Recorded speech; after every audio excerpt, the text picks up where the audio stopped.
What will you do about the Duncan? What would you have me do, Lord? I told him not to podcast with Nuri, to avoid her. I told him it was an order.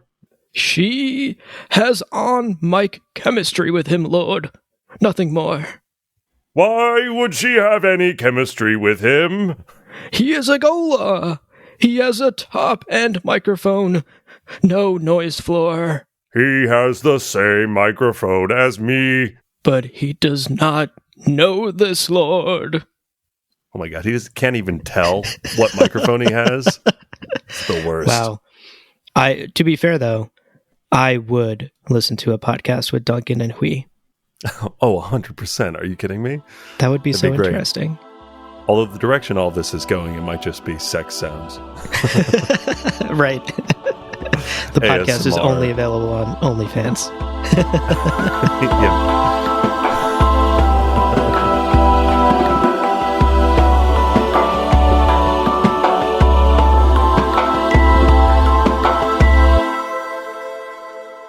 Welcome to Gamja Bar, your guide to the iconic world of Dune. We'll be exploring the themes, philosophies, and characters found in the sandy depths of this vast universe, from Frank Herbert's groundbreaking novels to the adaptations on film and TV. My name's Abu. My name is Leo. And Leo, I'm going to need you to meet me at my little podcast studio. Oh, is it like 3 miles tall? Yeah, I was going to say, you got to take the elevator. It's actually 3 elevators, right? You got to take one to floor 107, then get off, Sure. transfer, and then you take another elevator. This one weirdly only goes down, so you take it down to 89, and then you get off, go to the third elevator, takes you up to 429. That's where I'll be. Sounds like half the hotels I've stayed in. Yeah. We are continuing our reading of God Emperor of Dune. The book club continues. For those of you who are hoping we would stop where we did, no, we're not going to. We're going to keep doing it. That's right. We're going to do it just to spite you. We're going to get through this whole book. You think we're going to give up? We're not. Now, as usual, today's book club episode will contain no spoilers. So as long as you have done the reading for today's episode, you should be all set. Indeed, you should. And of course, a huge, huge shout out to our Kwisatz Haderach level patron, Case Aiken. That's right. Case, thank you so much. We have a little soiree planned again, 400th floor of our recording studio. Yeah. You're going to be brought in via ornithopter. Oh, it's going to be great. It's going to be amazing. The view is spectacular also. So we hope you enjoy it. Yeah. And we've got like transparent screens to protect from bugs. No bugs. Not a single bug. Thank you, Case, for your support. And of course, our gratitude extends to all of our patrons and all of our listeners who we couldn't do this show without. We're grateful that you're here. Indeed we are. Okay, so the plan for today's episode. We are going to do the same thing as always. We're going to summarize the assigned reading. We have a single gargantuan takeaway today to talk about. And then we will wrap up with some yummy, delicious, and nutritious spice morsels. Yum. But before we do that, we're going to take a quick break. So don't go anywhere. When we're back, we've got our chapter summaries ready to serve up. Welcome back, folks. Let's get into today's reading, starting with chapter 33. Our first chapter today kicks off with Leto and Moneo, as Leto literally puts the fear of God into the poor major domo. This is a terrifying chapter, all things considered. Yeah. It turns out that Duncan has been podcasting and or flirting with Hui Nori against Leto's explicit orders. Truly scandalous. Yeah. Now, Moneo, throughout this chapter, is quite actively shitting himself because the signs of the worm, capital W worm, are here, folks. And it turns out this meeting is taking place in a very closed-off room at the top of a tower in the Citadel, Moneo's foolproof plan of see the worm sign, run away, isn't quite going to work here. Right. Now, Leto is really on edge, and he's very desperate. He tells Moneo, we got to rush the wedding. Quickly. Like, as soon as possible, Yeah. Let's get this wedding done. Duncan is trying to get in on my girl.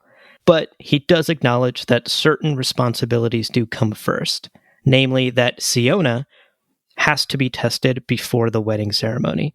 So he does say, ASAP, asterisk, once I test Siona, is the command to Moneo. Right. Now, the conversation, of course, turns toward Duncan, right? The problem child here. And Leto's very direct. Moneo, what are you going to do about this? How are you going to fix it, huh? Huh? Moneo? Come on. Answers. Give 'em. Answers! Come on! We got a problem. You're a solutions guy, aren't you? Why do I pay you? Moneo's like, you've never paid me once. Not once. Every check you write bounces. I don't know why I'm still here.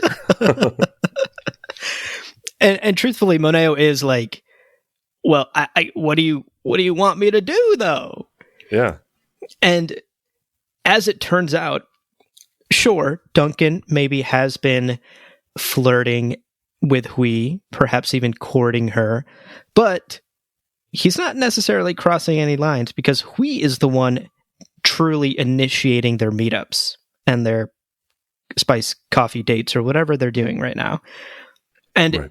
It's because she's Hui Nori, right? She could be nothing but sympathetic and loving and caring towards someone like a Gola, someone who is so out of their place and so out of their time and so struggling. We saw in the last episode how much Duncan is struggling with his place in the universe.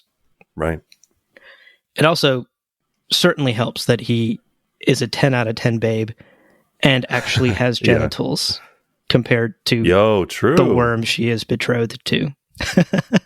One of the things I look for in a partner. Yeah. So I get it. Yeah. Yeah, totally. I get it. We all have a list, right? We all have a list of like non-negotiables. That's on mine. Yeah. Yeah. There's also an element here. It does strike me, I mentioned in the last book club how Leto's words about Duncan, right? The youngest and the oldest in one flesh, is also true about Leto. Right. And it strikes me that they actually do have quite a bit in common. So Hui, who is designed to be irresistible and deeply, particularly sympathetic Yeah. toward and for Leto, is very likely those things to Duncan as well. Absolutely. Which is just interesting. It's kind of a weird byproduct. And naturally, there's no real sense of if this was intentional, if this was like, we know it's really just a shitty situation for everyone. As Moneo points out, by doing this, Duncan is like endangering everything. But still, that it's not necessarily even something Duncan is choosing. This is who Hui is. And coincidentally, Duncan has some of those same core qualities that Leto has as well. Yep. Just as we talked about. Now, you mentioned that Duncan is endangering a lot of things by courting Hui and towing this line. Yeah. Namely, I'd argue maybe the biggest thing he's endangering is himself, because the conversation now turns toward potentially replacing this Duncan ahead of schedule. This guy's only been here a couple of months at this point on the job. And Leto is desperate enough to be like, hey, Moneo, can we order a new one? Like, let's talk to the Tleilaxu. When can we get a new one? And as it turns out, Gola's not easy to produce. The earliest they could get another Duncan Gola would at minimum be another year out. And of course, waiting a year with the amount of Riz that Duncan Idaho has is a fool's errand. Right. Or even killing him and then being without him for a year. That's Yeah. a long time. And That's a long it's an time. amount of time that we get the sense that that's just not an option. Yes, exactly. And ultimately, that's the conclusion they kind of come to. Leto and Moneo realize they just are a little bit backed in the corner with the Duncan and Hui situation, and they just have to do their best to rush this wedding as quickly as possible and prevent these coffee dates from happening. Right. And this ultimately leads to really a heartbreaking moment from Leto that feels like an emotional outburst is the wrong word, but almost like an emotional leakage. Like it just like pours out of him, where he says to Moneo, quote, "Moneo, help me," end quote. The God Emperor pleading for help. Yeah, it comes after this moment of like, Moneo, you understand why I can't do anything. And I am in this corner and there's nothing I can do. And in this, you see how much this is affecting me. Help me, please. And it's really just like, yeah, it sucks. Ultimate sympathy for this guy who already is going through not a great time. As we'll talk about later in the episode as well. So continuing with the chapter, Leto's emotions and animal side finally overwhelm him. Again, the signs have been there all throughout this conversation, and he succumbs to the worm. And Moneo pulls out his trap card. He's like, oh shit, I gotta do something. And he tries to... Pot of greed. Pot of greed. He tries to appeal to Leto's human consciousness.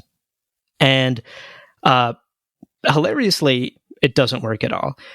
Yeah. He tries his best. He brings up Ganima, his sister, the thing that grounded him. He also brings up the possibility of, hey, you're the God Emperor. Like, you could probably mate with Hui, right? Like, we could figure something out. You can do anything. All the possibilities in the world exist out there for the God Emperor. Maybe you can undo your transformation, which is something we know Leto himself has literally thought about before and fantasized about. And Leto's response is frankly chilling. He says, quote, "Do not question me about possibilities," Leto said, and his voice was hideously distant, gone somewhere into the layers of his past, end quote. Hideously distant. Yeah. Hideously distant is so scary. Like, amazing word choice. It's literally this kind of multiple personality moment where you see the safety retreating. You see the like, I know that he will not hurt me. And he's like 9 rooms away. And you're next to this, literally like quivering. Like he was talking about how like the hands were like almost like spastically vibrating. Yeah. And I'm like, oh, this is fucking scary. Like this is legitimately terrifying to see. Definitely. This active retreat of Leto's consciousness. And Moneo's like, and we are gonna get the fuck out of here as quickly as possible.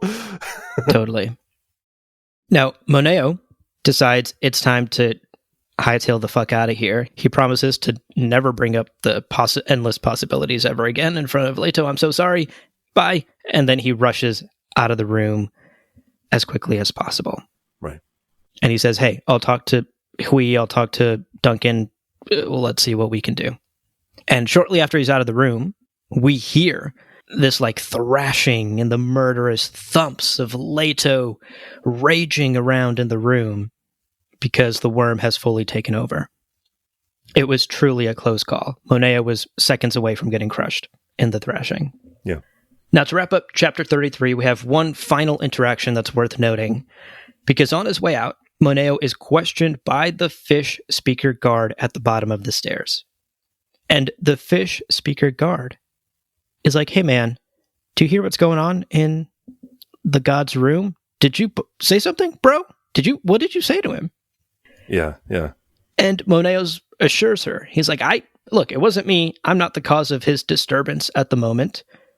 And, I think Leto's just like really anxious about the wedding. Weddings are stressful. You know how it is. Yeah. And the fish speaker's like, yeah, man, weddings are stressful. Aren't you the planner? Start planning. Yeah. And Moneo's like, yeah. Yes, absolutely. That is literally what I am on my way to do right now. Got to get this wedding done. I'm on it. And he quickly rushes out of there as well. And the subtext is obviously clear here. If the fish speaker had suspected that Moneo was the one who upset the god emperor, there's no doubt that she would have killed him right away in that moment. Yeah. Which is a pretty shocking revelation, because you would think if anyone is sort of in a protective pocket, it is the god emperor's right-hand person. the God Emperor's major domo, Right. the closest advisor. We've read most of this book assuming that Moneo would never get harmed because, BFFs with the God Emperor. You get some perks with that. Maybe not so. Yeah, Moneo mentions the way he answers, like the troubles of the Lord. We are mortal. He's a god. He mentions like, oh yeah, that response normally satisfies them. Like he's had years and years and years of this is, yeah, okay, they are suspicious sometimes. They are protective, but I can just give them some like mumbo jumbo and they go, yes, good call. Yeah, absolutely. So this is a new thing. Like this is an evolution of circumstances. And this is also what spurns him to think, God damn it, Duncan, Idaho is endangering everybody, myself included. There's kind of two ways to read this. One, maybe we've been mistaken at how safe he was. Or two, he's been safe and now he's not. And this is a very new thing. Great point. Which seems to be more likely the thing. I think Leto mentions about Duncan that this Duncan is particularly dangerous and it's a sign of the times. It's like, yes, because of the timeline of everything happening. Yeah, this is why. That's a really great point, and I agree with you completely. There have been a couple of moments in these last few chapters where people have brought up the quote-unquote, the times they are a-changin'. So this, I think, is a reflection of that. Yeah. Speaking of which, chapter 34. Our second chapter today follows up with Leto sometime later in a much better mood. Much less murderous and thwumpy, as he's preparing for his first solo interview meeting with Siona since her childhood. Wow. Now, the meeting is taking place in a tower in his desert Sarir, and though the meeting is happening at nightfall, he's shown up super fucking early, like early morning, to basically just have a sand bath. Yeah. He talks about pretending he's not the God Emperor and like literally just relaxing and enjoying the like feeling of rubbing his big old worm body into the sand. Yeah, it's a bit of me time is the sense I got. He's giving himself the day to enjoy himself, which even across 3,000 years of days seems like he's had very few. Yeah. Now, at nightfall, Moneo, punctual as always, despite his busy wedding planning schedule, delivers Siona via ornithopter and then leaves. And Siona's first meeting with Leto since her childhood begins. Now this is going to be our takeaway, basically. Oh, yeah. This meeting is dense and clearly pivotal and clearly very, very important. So we are going to talk about that during our takeaways. But in broad strokes, to talk about it now, the interview is to determine if Siona is ready for her test, whatever this test is going to be. And again, recall, survival is not guaranteed. Moneo went through a similar test, but who's to say? So we don't know what the test is going to be, but we're determining today if she's ready for it. Nevertheless, the topics are kind of meandering. She guides a lot of the conversation by asking Leto questions about himself. And they talk about his godhood, they talk about his transformation, time, ancestral memories, what it means to be Atreides. A lot of it's like her trying to suss out what is the truth. And a lot of her questions are very pointed, which he observes as an Atreides habit, and it shows strength of character. She's very direct. Yeah. In a way that I imagine almost no one else or very few people in the Empire would dare to be with the God Emperor. Yeah, I think back on, the first meetings of Duke Leto Atreides meeting Stilgar or meeting Liet Kynes, and the sort of directness and no bullshittery that has apparently always been part of this like Atreides quality. Mm-hmm. So there is this kind of shocking moment where Leto outlines kind of a wild possibility, and it seems like a half-serious suggestion from him to Siona. Siona asks him, would Hui bridge that gap? Is Hui like you? Does she want to be like you? Could she do that? And he says, no, she's not an Atreides. It's a direct quote, she's not an Atreides. And Siona's like, I'm sorry. Does that mean I could become a god, like a sandworm? Like I could become what you've become? Yeah. I am Atreides. I'm Atreides. Does that... Moneo's Atreides? Are you serious? Any Atreides can do this? And Leto's like, yeah, if there's enough sand trout, Right. any Atreides could do what he did. Wow. So the secret sauce that differentiated perhaps Leto from Ganima was not a genetic one, was not he was a boy, she was a girl. It's just that was how the prescience fell. And that's, we talked about some of the things that maybe... And the choice to do it. I think we talked about in our Ganima episode, right, that she's horrified by Leto's choice and realizes she would not have had the courage, perhaps, to take that step. And we know Paul himself didn't have the courage to take that step and tried his whole life, or at least his whole emperorship, to avoid it. Leto had the courage to take that step. Yeah. And I think for myself, it's always been that sort of unanswered question of, could other Atreides have done that? And he's giving us confirmation that, yeah, it's a genetic thing. It's whatever the Bene Gesserit put together, the cocktail of genes that became House Atreides over 10,000 years of breeding, has some X factor that allows them to do this. Although, as he describes, like, yes, you could do it with enough sand trout. There aren't enough, so you can't. But once I'm gone, once I'm dead, maybe you could do it then. It also sort of reeks of he has already done it, so it seems like a really hard could there. You could do it in the same way that I could become the next LeBron James, right? Like, yeah. It's a very hard could in the sense that he's saying, like, the pieces are in place. You are Atreides. You have the cocktail of correct genes and abilities to be able to put this off. But it certainly takes much more than just like, oh, I'm Atreides, let me ingest some spice and then lay in some sand trout and I will become this. As we know, it was a horrific and near-death experience for Leto to pull it off. So I think, like, while the answer is yes, and Atreides could redo what Leto has done, I think the word could is pretty operative there. That many of us could become star athletes or movie actors, but it certainly takes years of training and the correct circumstances and quite a bit of luck to really pull that off. Although, exciting to announce Abu's next venture, becoming the next LeBron Indeed. James. Yeah, it's going to take some time, but... Ball is life. We're going to start a new Patreon for patreon.com/Abu James LeBron Zafar. That's right. I could become the next LeBron James. So let's make it happen, y'all.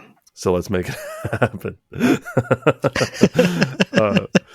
Now, to wrap up this chapter, kind of broad strokes, it is worth noting that Siona throughout is like petulant and really fucking annoying. Like, I found myself multiple times going, God, she is the worst. She is so unpleasant. And throughout the interview as well, we are continuing to get these observations from Leto evaluating Siona. Is she ready? What else do I need to do? Do I need to create new vulnerabilities? Do I need to exploit anything that I'm detecting from her? Who is this person? Even what has time done to her? And in the final moments, he basically tells her, you know what? She is ready. She is ready to be tested. And the next time they meet, this mysterious test will commence. And what she's really made of will be discerned. Yeah. Whew. A foreboding note to end the chapter on. Yeah. Next time we talk, we're testing your mettle. This is it. It's going to happen. Yeah. You could die. So enjoy some amount of time between now and then. Yeah. He's like, I'm getting married soon, as soon as possible. Will you live to see it? Who's to say? Who's to say? Maybe. Anyway, very interesting chapter. And we will very much talk about it in our takeaways. That's right. But before we get into it, let's take a short break. But trust us, folks, you're not going to want to miss this conversation. Yeah. So we'll see you in a minute. Welcome back, everybody. Hope you enjoyed your break. Hope you rolled around in the sand. Hope you feasted Wiggle, like wiggle, you wiggle, can't wiggle, at wiggle, home. wiggle, wiggle, Wiggle, wiggle, wiggle. As that one song goes. The do, do, do, do. Wiggle, wiggle, wiggle. Jason Derulo. Jason Derulo. I'm glad. I'm always like, who's the artist of this song? And then right at the top, he says, and it's great. Yes. Let's talk about our takeaways. And our first and only takeaway today is big. Yeah. Leto and Siona, their conversation. Now, their interview is dense, and we decided it would be best to break down kind of where the conversation starts, how it sort of evolves, and throughout, what is Leto looking for? And what are the kind of key moments that give him insight into that quality? Absolutely. I mean, a conversation with the God Emperor is never just a conversation with the God Emperor. There's always subtext, and there's always a game of 4D chess happening, and that's certainly taking place here as well. Totally. So, looking at the first moments of their meeting, Leto is already playing his sort of discernment game. He's already playing Guess Who, trying to figure out which of the little avatars is Siona. And he's maneuvering her in pretty much every way possible, emotionally, trying to kind of get her into this place. Like, we learn that he chose this environment, the little citadel in the Sarir, and this time very, very intentionally. Now, partially, it is the time was chosen so that there would be some degree of darkness, because he knows she is just so distracted by the monstrosity of his body, she's not going to be receptive or engaging in conversation and this kind of give and take while distracted by that. So in the darkness, she says, I can almost forget that you are a giant sandworm. And he's like, that's why we're having this meeting at night. Like, that's why. Right. And think back to his first meeting with the new Duncan Cola. Very similar vibe. Started in darkness. Totally. Yeah. Ease the person in, and then turn on the lights and reveal yourself. Yeah. But there's also this great moment where she asks, why are we at this weird ass tower? And in an almost comical moment, he says, quote, I'm told it's a cool place. Which is really funny to me. I mean, maybe he means it literally, because then they talk about the temperature of and maybe it is just a warm planet, and this is a nice place to get a bit of fresh air, Yeah. But I also like the idea of, he's like, I've been told this tower's fucking rad. What else do you need from me? It's cool. Enjoy. Jesus. Did you cross the half pipe in the other room? Yeah, I've got arcade cabinets 2 rooms down. It's great. It's super fucking cool. He also reveals here he can almost feel the cool breeze on his cheeks. Now, of course, the implication is his face cheeks, but I did spend a few minutes thinking about Leto just like putting his big old worm cheeks out off the balcony. The cool breeze. Fish speakers passing by go, what is that on the top of the little citadel? A sign from God. It's the God Emperor's peach. Oh. But also, jokes aside, his mention of these physical, he goes, oh yeah, I can almost feel the breeze. I can't quite, but I can almost feel it. Yeah. This is planting the seed of, you will start to understand that I have given up quite a bit to be what I am today. Right. Like, you see many of the elements of who I am. I am monstrous. He admits, oh yeah, I also would probably think that I'm monstrous. But he's starting very soon, really like the first couple of sentences. He's going, oh yes, I can almost feel the breeze, starting to plant those seeds of curiosity and sympathy within Siona. And it clearly sparks her curiosity and her sympathy. Classic Leto. Mere minutes into the conversation. Yeah. Now, once they move out to the balcony with the cool breeze on their cheeks, Leto admits something that we've all noticed throughout reading this book. He tells Siona, hey, quote, I like to talk, end quote. Yeah, man, we know. She's like, No. What? You really Talking? couldn't tell.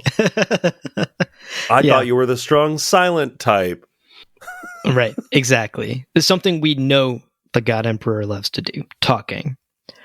But then he follows this up by revealing that he dreads the day when he won't be able to speak again. As the worm transformation continues, it turns out sandworms don't talk. No. And thus, Leto someday won't be able to speak. Perhaps the thing he loves to do the most. And this is, once again, sort of another barb, right? Another sympathy jab at Siona. Hey, don't you feel bad for me on this one? She dodges this and immediately gets to the point. She starts asking her very pointed and very direct questions. Right. And she asks the God Emperor, hey man, why am I here? Why'd you bring me here? And he tells her honestly that he has brought her here to evaluate how she's grown and what, quote, time has done, end quote. And she reveals some fear. It slips through her cracks. And Leto recognizes, oh, damn it, Moneo's been telling her stuff. You know, Moneo's been priming her. He's been lecturing her. He's been giving her words of warning. Damn it, Moneo, you're making my job that much harder. Yeah.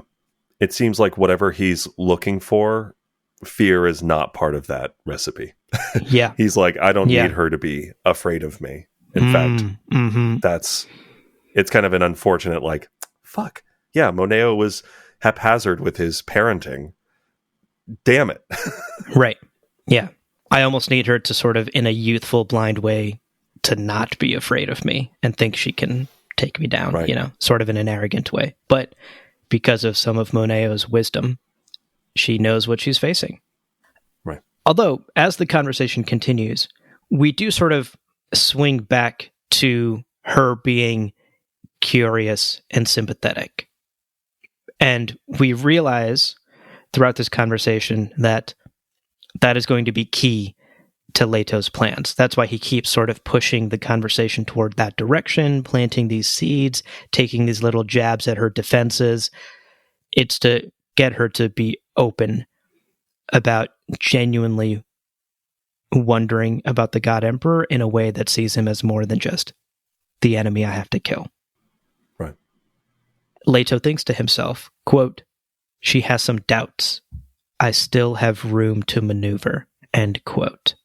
As long as she is asking questions and being inquisitive, he has room to maneuver because he can answer them directly and honestly, and he can bring out the side of her that almost sees him as maybe not a person, but sees him as more than just this evil entity in her mind that she has to take down, which from my understanding is basically how she sees him. She sees him as a one-note evil caricature. Right, yeah. And Leto's almost trying to get her to see more, getting her to humanize the enemy. I also think that this idea of her doubts, he explains as room to maneuver.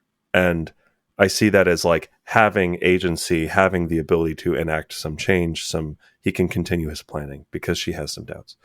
I also see the idea of doubt as being opposed diametrically to having, like, believing you understand and not being adaptive and not being receptive to change, which is another form of stagnation, like cognitive stagnation.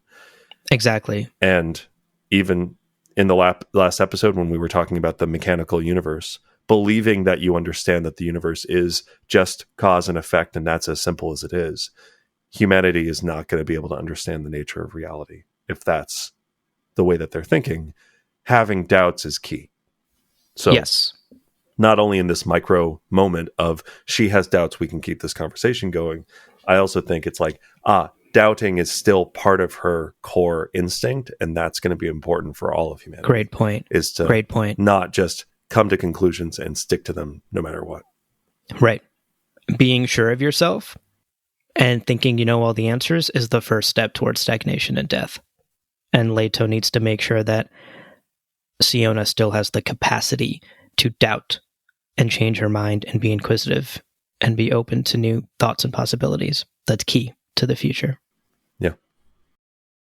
Now, he does, again, call her out on this. He's like, "You're curious about me." She's like, "No." He's like, No, you are. You were curious when you looked at me as a kid. I saw that curiosity, and I see that same curiosity now. Yeah. And she's like, "All right, fine. Yes, I am. Do you eat food?" And he's like, "Oh, blah, blah, blah." And then I ran. "You ran? What?" She's like, 20 questions mode activated. Yes. And then a lot of the conversation is her trying to confirm, and again, suss out, where does the oral history lie? Where does the official history lie?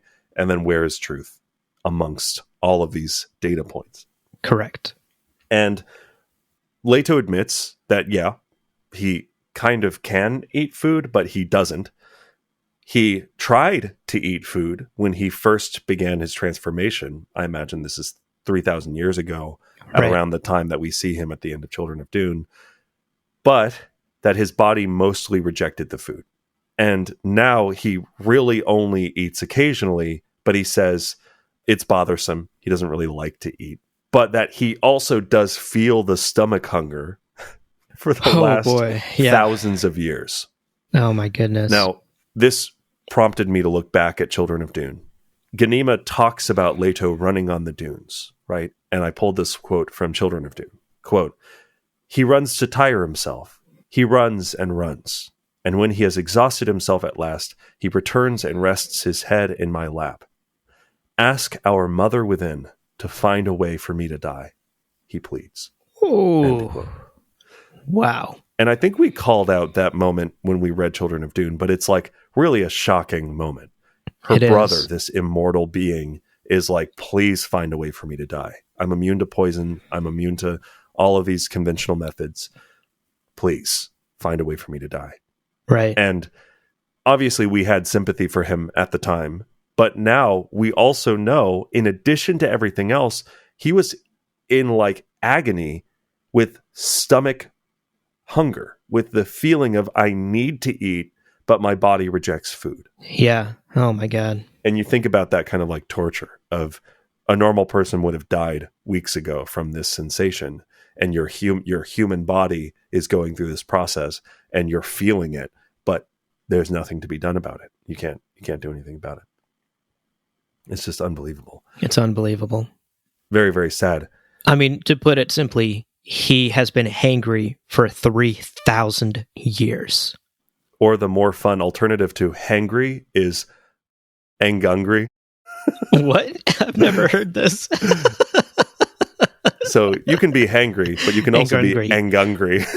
He's been angrungry for 3,000 years. Shout out to the TikToker who made that joke, and I love it. Yeah, he's been angungry for years. It's true. Wow. Awful. And considering his angrunger, Siona is feeling sympathy for him. Mm-hmm. And he notes the, quote, reluctant sympathy, the striving toward an empathetic understanding. She wanted to know. There it is. End quote. Cracks in the armor. There it is. Cracks in the armor. And he's exploiting. He's finding the things that resonate with her, that pique her curiosity. And he's leaning into it. He's saying, yeah.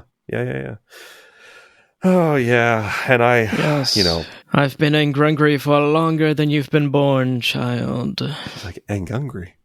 All that in a word, Lord? All that and much more.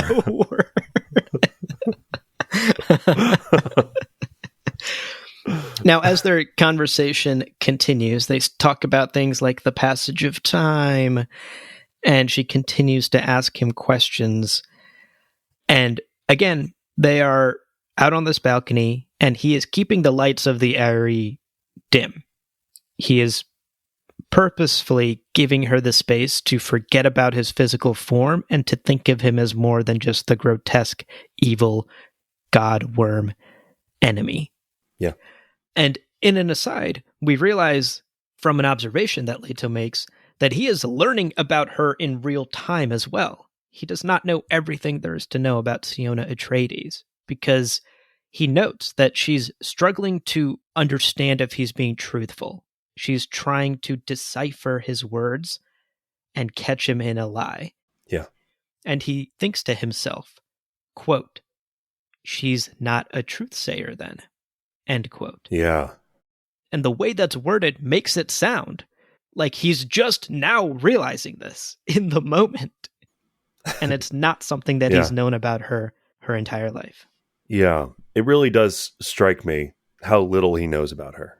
And he mentions that this whole scenario is sort of like being a bullfighter stepping into the ring, with the bull. Very Atreides imagery there. Yeah. Tip of the hat to Duke Mentor. Got his fucking shit rocked Our by guy. a bull. Our guy, Minotaurus Atreides. But to that point, he really is, despite any sense of security or despite any sense of he knows what he's doing, he's playing the same old game of chess. He is actively sussing out new qualities of her. Yeah. It's really cool. Yeah, very cool. Now he continues to, again, sort of work his way into the cracks in Siona's armor and continues to cultivate her sympathy by revealing something that he's only ever told Hui Nori about his death. He tells Siona that once he is gone, he will be stuck in a semi-conscious dream state as countless pearls of his consciousness scatter across the planet, buried deep within the resurgent worms. Right. And I thought this was notable because in the same moment that he realizes she is not a truth sayer, we as the reader can also recognize that she doesn't need to be a truth sayer here. Leto is being brutally truthful with Siona. Yeah. In a way that he is never with Moneo or Duncan or Nayla. He's always careful with them. He's never outright dishonest, but he is careful with what information he gives to them at what time and how much of it, so that they can comprehend it. The only other person that he's so brutally honest with and tells things that no one knows is literally his bride-to-be, Hui Nori. Yeah. Yeah. I get the sense no one else knows about the little pearls of his wisdom and this horrible, like, hellish, semi-conscious dream state he'll be stuck in for the rest of eternity. Hui Nori knows that, and now Siona knows that. He is revealing to Siona things that no one else, no human in history except Hui Nori has ever known. And that's telling. There's a reason for him to be doing that. And it's presumably because Siona needs to be tested and he needs to be sure about her. And if she is to pass the tests, there are certain things she needs to know. Yeah. And again, I think she's not a truth sayer. So once he recognizes that, it's like, okay, revealing as much as obviously as possible, saying, no, here are the facts. I'm not hiding anything. I'm not dodging questions. I'm not, that's necessary for someone who's not a truth sayer. If she was a truth sayer, he could just be like, I'm telling you the truth. Yeah. And then he can just, get, like, there's something about candor and like noticeable candor and remarkable candor. Yes. Is beneficial in someone like Siona's position. Completely. My first thought was he probably had a very similar conversation with the rebel Moneo, right? Like rebel Moneo probably had a very similar pre-meeting interview. So then I was wondering, I wonder if Leto told Moneo this stuff, but it's also entirely possible he didn't if Moneo didn't require the same barbs and the same weakenings and the same, if he didn't have the same vulnerabilities in his psyche, then it would not have been necessary to say certain things or tell him certain things. Totally. So yeah, you're right. I mean, this could very well be the second time he's ever told anybody that his consciousness is going to be locked in these, pearls. Now, it is kind of funny because this is the moment where he says, by the way, oh yeah, in the darkness, that's why I wanted it to be dark, so you could forget what I am. And she's like, oh shit, okay, then I want to look at you. Come on, show me your wormy body. So he turns on the light and we hear the Imperial Death March and we hear, those fog machines kick up and two moments that I found to be very funny happened. And I mentioned this earlier, but basically, first, an Ixion-made transparent screen drops to seal off the balcony. Literally a bug screen. Because, you're in the middle of the fucking desert and you just turned on like a big ol' tall lamp and you're going to be swarmed with bugs. Terrible.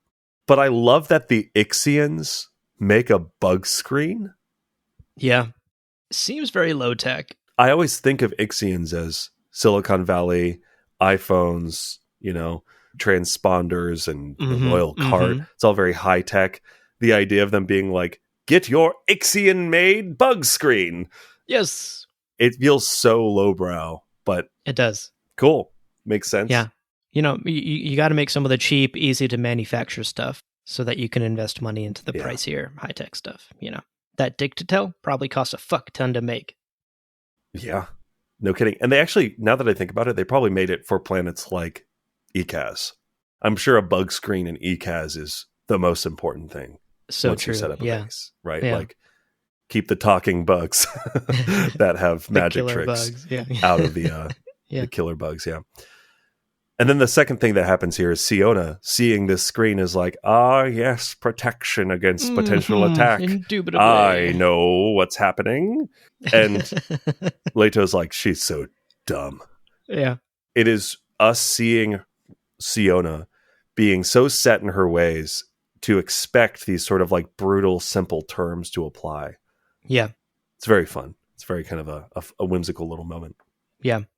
And it's telling because, again, we see how young, not just in comparison to the 3,000-year worm god, but in comparison to even someone like Moneo, how young and hot-headed and immature Siona can be at some times.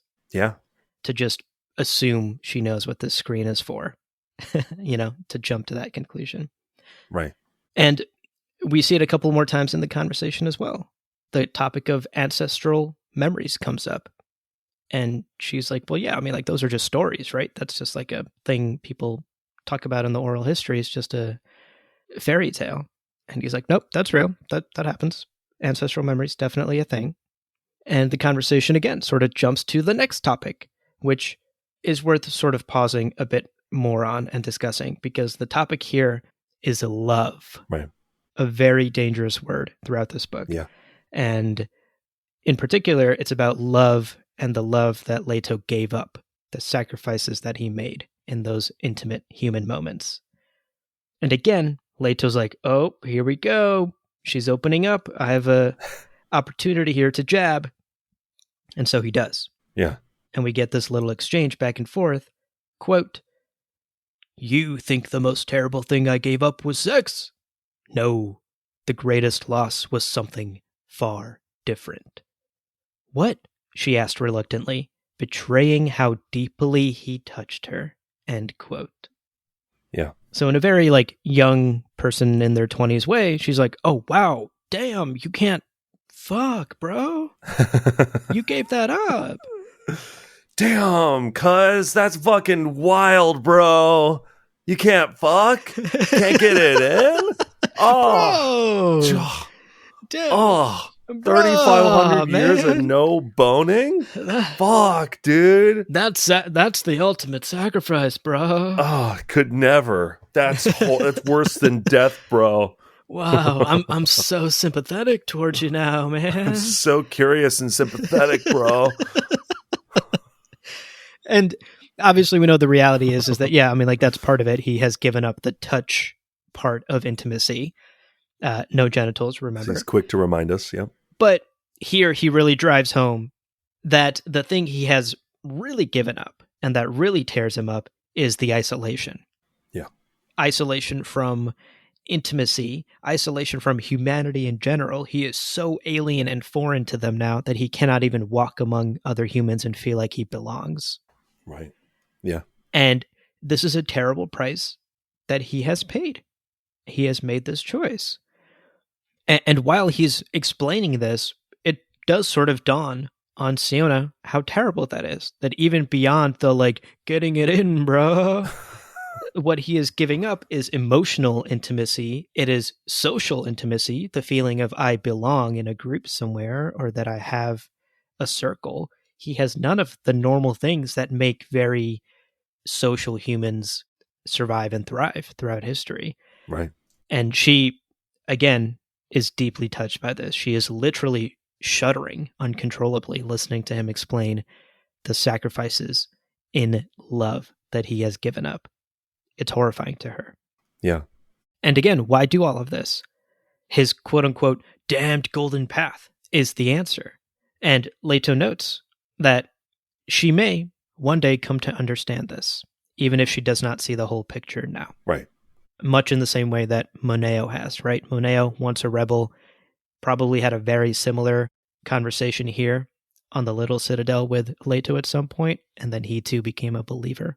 And Leto says she may as well, if she keeps that open and curious and sympathetic mind. Yeah. I thought it was interesting, the idea that she may come to understand the golden path, because although Moneo certainly has, Leto hasn't given up on the conversation yet, and she might fail the test. But I also kind of got from this passage that it is not super important for her to maybe fully understand the golden path. I don't know that that's exactly what he means, but it did kind of feel that way.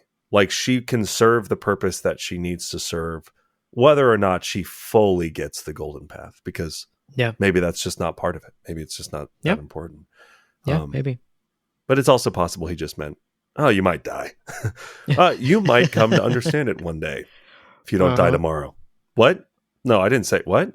Yeah, you might one day. Did you get my wedding invitation? Did you RSVP? Yeah, you coming to the wedding? I don't know. I mean, you can say you are. You might not be, though, because you might die tomorrow. Yeah. What? Yep. What was that? What? You should RSVP, what? Maybe. I recommend. Yeah. You said you are coming? You might want to change that to maybe. Now, talking about all these different things, Siona brings the conversation back to Huinari. And Leto makes it clear. He's like, no, Hui was designed to trap me. Like, she is guaranteed to trap me. She's a trap for gods. Yep. And like, let's not beat around the bush. You stole my journals. You know all of this stuff. I'm not like telling you brand new stuff. Yeah. And most of what he's revealing to her then is not necessarily new, but hearing it from him directly is clearly affecting her. And in this heartbreaking moment, this shifts most of the book. Almost every chapter we see Leto talk about something, we are now seeing underneath the hood a little bit. Yeah. He loves his human companions. Like Moneo, Siona's mother, the fish speaker, Duncan, his human companions. Leto loves them. Quote, you cannot imagine how many times I have loved a companion and seen that companion slip away, as your father is slipping away now. Sometimes they go quickly, sometimes with agonizing slowness. Each time I am racked. I can play callous, and I can make the necessary decisions, even decisions which kill. But I cannot escape the suffering. For a long, long time, those journals you stole tell it truly. That was the only emotion I knew. End quote. Suffering. The suffering of losing people you love was the only emotion he knew for a long, long time. Terrifying. I also like, sometimes they go quickly. She's like, what causes them to go quickly? He's like, me crushing them. Me slamming them into a wall. Sometimes. Sometimes. 2 of them were tossed off this tower. But yes, it's really a heartbreaking moment because, again, he can play callous. And throughout this book, we've seen how callous he can be. We've seen how calculating and manipulative he can be. But we also know that he's sometimes deeply affected by like the deaths of the Duncans. Right. This is confirmation that it goes farther than that. Yeah. It's every companion. He feels their loss and it destroys him. It devastates him emotionally. Yeah. And in spite of Siona's resolution, her desire to hate this creature in front of her, and probably mirroring some of our listeners and some of the readers of this book, her eyes grow moist. Same. Yeah. Yeah, it's like genuinely a super upsetting moment. Yeah. And she stays strong with her desire for rebellion in this moment. She's like, I'm still resolute.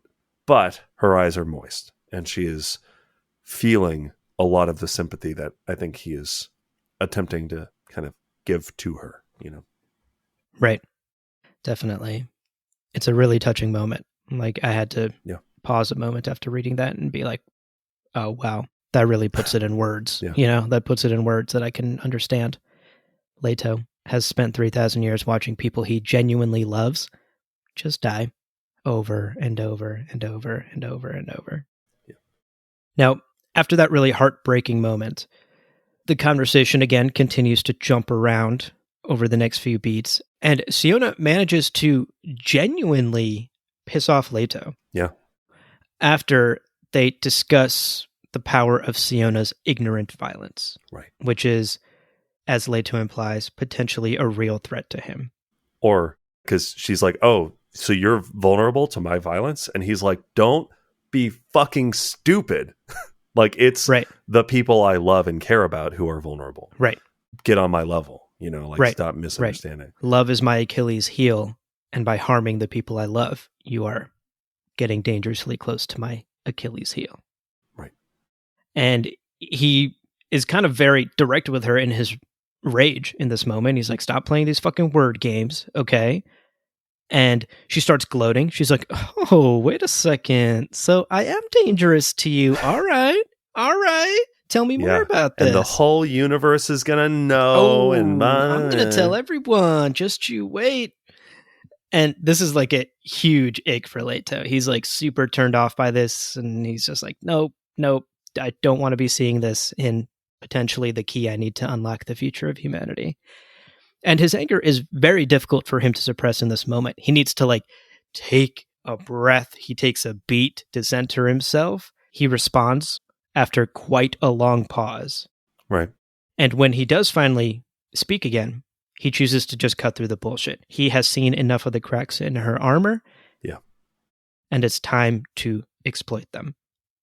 And thus, he launches into a bit of a mini TED Talk on the nature of his isolation and why it gives him the right to rule. Because at this point in the conversation, Siona is straight up just questioning who the fuck put him in charge. Right. Leto says, quote, I rule by the right of loneliness, Siona. My loneliness is part freedom and part slavery. It says I cannot be bought by any human group. My slavery to you says I will serve all of you to the best of my lordly abilities.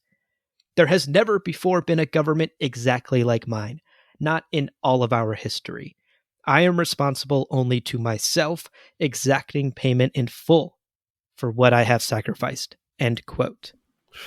Bold. I mean, we could do a whole fucking episode on that TED Talk right there and the political, philosophical statement he's making. Yeah. Claiming that he is the only ruler in human history who is not beholden to any other powers and cannot be influenced by any other powers, and that he himself is governing, and that makes him unique in the sense that he can now give all of himself in service to humanity without any outside forces influencing him in any way.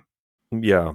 I was having a conversation the other day with someone about like some of my pessimism and frustration around the United States and how much of it is our lawmakers are all very beholden to private companies and interests through lobbying. Exactly. And through the ability to exercise voting power through just buying votes, and how dangerous that is on a bureaucratic standpoint.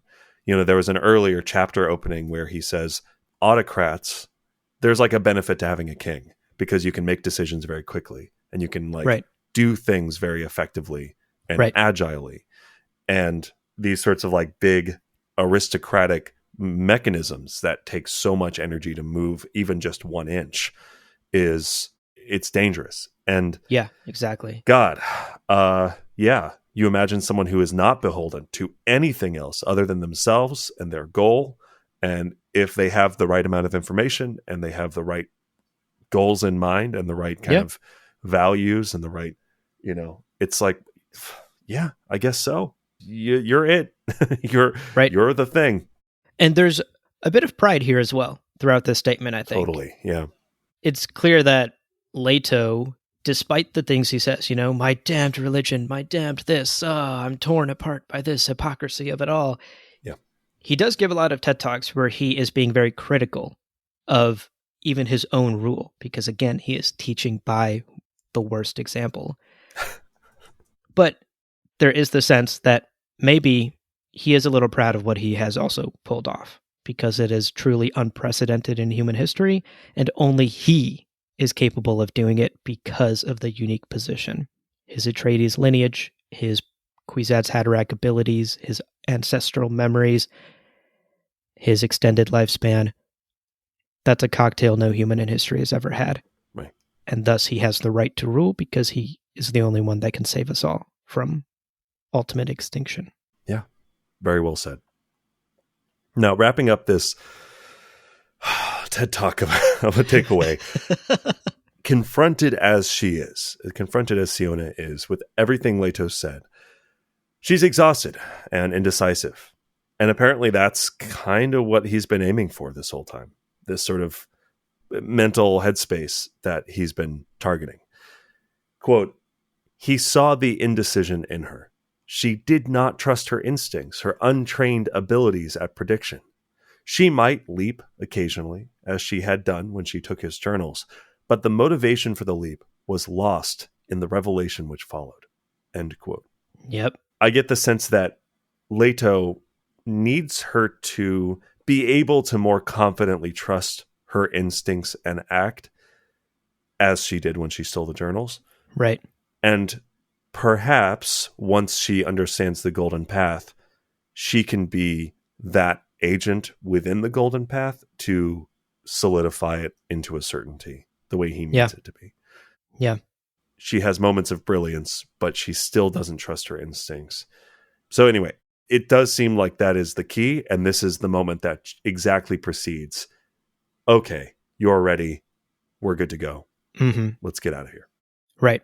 She hasn't maybe aced the test today. Right. We definitely saw some of her arrogance, some of her gloating, but she has certainly passed, and it's time for her to be tested. Yeah. And I think we saw throughout this conversation, as we've said a couple of times, her curiosity, her open-mindedness, her sympathy for someone she literally wants to kill and take down are key to helping her potentially pass the upcoming test. And these are the things that Leto was both testing her for, but also cultivating within her, kind of working his way through the chinks in her armor. And he's seen enough there that maybe she's the one. Perhaps she'll pass, and perhaps she can be the harbinger of humanity's future, or at least be the correct puzzle piece in Leto's grander plan. We'll have to keep reading and find out, I guess. Well, with our takeaway out of the way, yes, we're going to take a final quick break. But don't go anywhere, because when we're back, we've got a couple of spice morsels for you. Yum, yum, yum. So don't go anywhere. We'll be right back right after this. Welcome back, folks. Let's do it. Let's round out today's episode by doing the very thing that Leto has been unable to for 3,000 years. Chomp down on some spice morsels. And first up, what the heck does Leto look like? Our first morsel today fixates on just a throwaway little sentence. And part of this is because we realize we've been wondering what Leto 2 looks like for a minute. Yep. And if you've been wondering the same, you're not alone. It's one of those kind of big debates. If you Google it, there's lots of Reddit threads where people talk about it. And since the book came out back in the 80s, there's kind of been a struggle to put a face and a body to this description that Frank gives us. Yeah. Even the covers of the earliest editions, which were in theory approved by Frank or his agent or someone who knows, seem to be literally metaphorical because they completely ignore some of the in-book descriptions. Yeah. And actually recently we even had a little conversation, which is going to be one of the kind of bonus clips on TikTok and on the Patreon site, about what Leto looks like. Mm-hmm. We were wondering, is he old and wrinkly? Is he a young man? Like, what does his face look like? We have at times forgotten that he has human hands. We know he has flippers. Right. One of those got shot by a laser gun. But today's reading gives us a rare insight in just a short moment that we can kind of use to piece together something. Yes. So Siona, looking at Leto, says, quote, "You're so old. Why aren't you wrinkled?" Oh. End quote. And some of our suspicions are confirmed. No wrinkles. Wow. Skincare routine out of control. Yeah. 3,500 years old. Amazing. Not a single wrinkle. I can't even claim that. I'm 33. So pretty good. Pretty good. Now, if you Google God Emperor Leto II Atreides, you will see that an unwrinkled face appears in shockingly few pictures. Most people picture him as being sort of a wizened, wrinkly-faced critter. Right. So already, this one little sentence rules out quite a bit of fan art. Totally. In response, Leto admits, quote, "Nothing about the human part of me ages in a normal way." End quote. That's telling. Interesting. Yeah. Now, personally, I think that this confirms my tinfoil hat headcanon that Leto's human aging process was slowed by the introduction of the sand trout, the telomeres or the telomerase in the sand trout, because those sand trout are literally juvenile, like baby sandworms, and they are probably their genetics and their cells, their biology is probably primed for explosive growth and for growing very, very, very large and fast. So, and this is just about telomerase, quote, "is highly active in stem cells and some rapidly dividing cells," end quote. So, hey, rapidly dividing cells, I think, would have to be a part of the sand trout biological makeup. I think it's a good theory. But anyway, that's my tinfoil hat theory. I got my degree in art. I don't know what I'm talking about. Point is, whatever the case, Leto gives us this explanation in the first pages of the book. Going back a little bit, what do we know about what he looks like? Well, we get this early in the book. Quote, "My body is about 7 meters long and somewhat more than 2 meters in diameter, ribbed for most of its length, with my Atreides face positioned man height at one end. The arms and hands, still quite recognizable as human, just below. My legs and feet, well, they are mostly atrophied, just flippers, really. And they have wandered back along my body." End quote. Okay. That's an image. It's what I'm going to tell my physical trainer I want to look like. I want to be 7 meters long. Make me look like 2 this. meters in diameter. I want my legs to atrophy. He's like, skip every leg day. Done. And then from Duncan observing Leto, we get, quote, "The face remained disconcertingly Atreides, lean features with eyes of total blue, which the nervous felt as a physical intrusion. It lurked deep within a gray cowl of sand trout skin, which, Idaho knew, could roll forward protectively in a flickering reflex, a face blink rather than an eye blink. The skin was pink within its gray frame. It was difficult avoiding the thought that Leto's face was an obscenity, a lost bit of humanity trapped in something alien." End quote. So, to summarize this terrible collection of facts, we have an unwrinkled, pink-skinned, Atreides-looking face, lean, right, among a gray cowl of sandworm skin. Yeah. And earlier in the book, we get that his hands are silvery skinned when he hands the Chris knife in the ceremony to, I think, Nayla. So we know that his hands and arms are not part of his like pink skinned body, which I've also seen a lot of. Like I've seen a lot of like centaur like things where it's like his shoulders and head are like coming out of a worm. Right. No. So his arms are somewhere on the body. Right. On the big round worm body. On the big round worm body. So to those of you who are perhaps talented artists, good luck. You have the description of the character. There you go. Have fun. Make it happen. Have fun making that look not terrible. I saw one of the Reddit threads was, is there any way to make Leto 2 look cool? And it was like a few people said, I like this one. I think this one's cool. And they linked ones that don't fit these descriptions. So I don't know. The answer might be no. The answer might be no. What a fun morsel. Our second morsel today is a bite-sized one, but very interesting. because we got to talk about the not-so-little citadel, where the meeting took place between Leto and Siona. We get a couple of striking details about this building on the day that Leto takes off and gets a nice, well-deserved day to himself rolling around in the sand. Right. For starters, we're told that it's located in the center of the Sarir and looks out on, quote, views of old and new and places between, end quote. So it seems to be very centrally placed. From the top, you can probably look out and see the lush green forest, but also look back and see the desert of the Sarir and Leto Citadel in either direction. Right. The question is, how does somebody get all the way out to this part of the Sarir? And the answer is, not by fucking road, you don't, because there is no road. Yeah. The only way for human visitors to arrive at the little citadel is by ornithopter, as Siona does. Right. And for Leto himself, he has built a secret tunnel that he actually built thousands of years ago, and that's how he secretly appears at the little citadel. No one else but him knows about this one. Now, it's also worth noting just how enormous this quote-unquote little citadel is. Consider this quote. From a distance, the 3,000 meters of the tower could be seen as an impossible needle stabbing the sky. Only the inspired blend of Leto's commands and Ixian imagination made the structure conceivable. End quote. That's terrifying. That's terrifying. 3,000 meters of tower. Yeah. And to put that number into context, I did a little bit of research.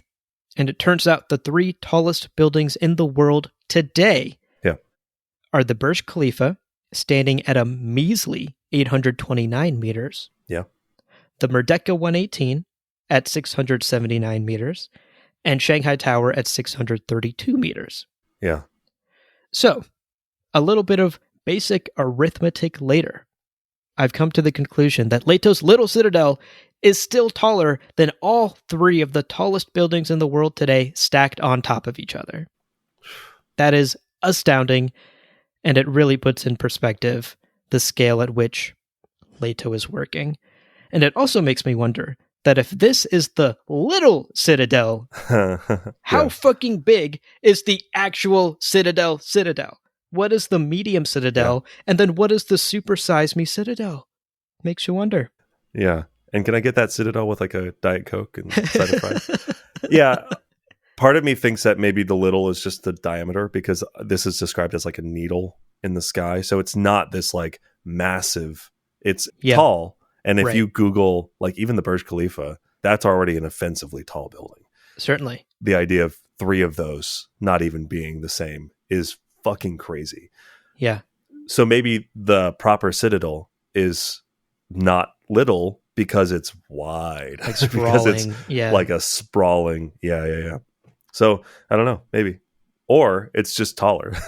Welcome to my citadel. It's one room, 8,000 meters. And look, we know the scale of Dune is massive, right? Look at the Denis Villeneuve movie. The scale is very apparent. They've done an amazing job capturing it there. And also consider Paul's Keep from back in Dune Messiah. Yeah. And how it was full of just endless halls and labyrinthine corridors, but also so huge that rumor has it you could fit like an entire city inside of it. Right. So the scale of the Atreides architecture is truly mind-boggling, the way it's described in many of the books. And Leto, too, continuing that tradition here with the little citadel. Indeed. And that's our episode. There we are. We did it. That's it, folks. Oh, big conversation today. We learned a lot. Hopefully you passed the test. Hopefully you passed the test. And when we next see each other, listener, we're going to find out what you're really made of. Indeed. And also we'll tell you how Abu's training to become the next LeBron James is going. Yes, it'll be progressing quickly, I hope. Now, speaking of when we next see each other. Yeah. For the next book club episode, make sure you've read chapters 35 and 36. Or if you have a different copy of the book, make sure to read through the chapter that ends on the sentence, quote, I will test Siona tomorrow.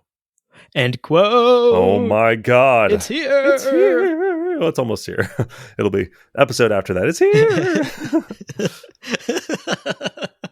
Now, before we let you go, dear listener, and I know you're eager to read those chapters, but before we let you go, we want to remind you of some ways to support the show, which begins with the best way to support us. That's right. Consider becoming a patron at patreon.com/GomJabar. You get ad-free episodes. You get access to our exclusive Dune Discord server where we chat about Dune all day long. And, of course, you get extra blooper clips and early access to episodes and things like that. So that's right. If that sounds good to you, if that sounds interesting to you, or if you just love what we do and you want to support us a little bit, makes a huge difference. Patreon.com/GomJabar is a great way to support the show. That's right. And another great way to support the show is to get yourself some Dune-themed merch from our merch store, GomJabarShop.com. We got a little bit of everything for everyone on there. We've got art, apparel, mugs, a tote bag, a pint glass, and so much more. Go check it out. If you find something nice, treat yourself. GomJabarShop.com. Never too early to shop for the holidays. And finally, we love to hear from you. So email us, gomjabarpodcast@gmail.com is the email address. Put your hands on the keyboard, make some letters happen, That's right. And then hit send. Put your flippers on the keyboard and smash away. gomjabarpodcast@gmail.com. Use your atrophied legs that have wandered down the length of your segmented body to flap out a message and send it to us. That's right. Tell us about what organs you're currently missing. Tell us about do you have a skull? Do you still have a skull, dear listener? Yeah. These are the things we're wondering about you. We're wondering. And your skincare routine. Skincare routine. How do you avoid wrinkles over 3,000 years? Tell us. Tell us.